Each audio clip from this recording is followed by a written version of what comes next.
సరే మరి boy friend గురించి చెప్పారు కాబట్టి ఇప్పుడు present no single, ready to mingle, already committed. I think for the work that I'm doing నాకెవరు దొరకటం లేదు. దొరికినా కూడా మేబీ నేను కనెక్ట్ అవ్వలేకపోతున్నా. అయితే ఇప్పుడు ప్రెసెంట్ నో సింగిల్. సో ఏమైంది మీకు? బ్రేకప్ రీజన్స్ ఏంటి? ఓ చిన్న వాళ్ళ ఫ్యామిలీలో డెత్ వల్ల జరిగింది. But you know what I've learn from, అంటే everybody will learn from a breakup. నేను గనక అందులోనే ఉండిపోయి ఉంటే నేను ఎప్పటికీ యాక్టర్ అయి ఉండేదాన్ని కాదు, ఒక హౌస్ వైఫ్ అయిపోయి ఉండేదాన్ని. ఈ పాటికి నాకు 3-4 పిల్లలు ఉండేవాళ్ళు. స్టిల్ నా ఎప్పటి డ్రీమ్ అదే. కానీ you know this is amazing life. ఎందుకు అమేజింగ్ అంటే ఏ అమ్మాయి అయినా ఎప్పుడైతే ఇండిపెండెంట్గా ఉంటారో మదర్, ఫాదర్, బ్రదర్, చుట్టాలు అందరూ రెస్పెక్ట్ ఇస్తారు. ఎవరో చూసుకోవాలి, నా లైఫ్ ఏమైపోతుంది, నేను ఏమైపోతాను, నన్ను చూసుకునే వాళ్ళు వస్తారా అని ఎప్పటికీ అలా ఉండిపోవాలి. యూనో తెలియని ఒక బాధ ఉంటుంది. డ్రెస్ కావాలన్నా అడిగి కొనుక్కోవాలి, గోల్డ్ చైన్ కావాలన్నా 50,000, ₹1,00,000 అంటే అడగాలన్నా కూడా నోరు రాదు. అంటే ఎలా అడుగుతాము ఎవరినైనా? మమ్మీ డాడీని కూడా 10 సార్లు, 15 సార్లు, 20-30 సార్లు అడిగితే జరుగుతుంది. అలాంటిది you know it is so difficult. కానీ నాకు అమ్మాయిలు కష్టపడితే చాలా ఇష్టం.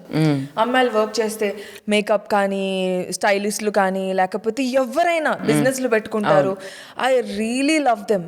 నాకు ఎంత ఇష్టమో ఎవరైనా విమెన్ వర్క్ చేసి ఎస్పెషల్లీ కష్టపడితే ఇంకా ఇష్టం. బేసిక్గా బ్రేకప్ అయిన పీపుల్స్ ఎవరైతే ఉంటారో వాళ్ళు డిప్రెషన్కి అది వెళ్ళిపోతూ ఉంటారు. నేను డిప్రెషన్లోకి వెళ్ళాను, అది కామన్. అంటే లవ్ అనేది ఒక 2-3 ఇయర్స్ ప్రాసెస్లో జరుగుతుంది. విడిపోయిన వెంటనే ఎలా విడిపోతాం? కట్ అయిపోలేం కదా. మెల్లగా టైం పడుతుంది దాని కూడా. 1 year, 6 months, 2 years, ఇంకొకటి తగిలేదాకా సంథింగ్ హ్యాస్ టు హ్యాపెన్ కదా. లైఫ్ లో ఒక ఫన్ ఉండాలి కదా. అఫ్ కోర్స్ నాకు తెలిసి ప్రతి అమ్మాయికి, ప్రతి అబ్బాయికి క్యూలో 5-6 మెసేజ్ పెడుతూ ఉంటారు.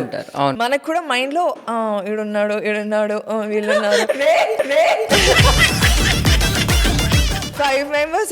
అంటే what do you want to do next? If you want go lunch, పోనీ సినిమాకి వెళ్ళాలా లేకపోతే బయటికి వెళ్ళాలా అంటే ఎవరు ఉంటారు? అవును, ప్రతి అబ్బాయికి ఉంటారు, అమ్మాయికి ఉంటారు. ఇట్స్ అంటే ఇప్పుడున్న జనరేషన్ ఇప్పుడు ఖచ్చితంగా ఉంటారు. Because we have phones, we have access to everything. Correct గా అర్థం చేసుకునే వాళ్ళు, కరెక్ట్ గా ఉండేవాళ్ళు, అన్నిట్లో పర్ఫెక్ట్ అనేది ఐ డోంట్ థింక్. చాలా కష్టం, కానీ దొరికితే వాళ్ళని వదులుకోవాలి.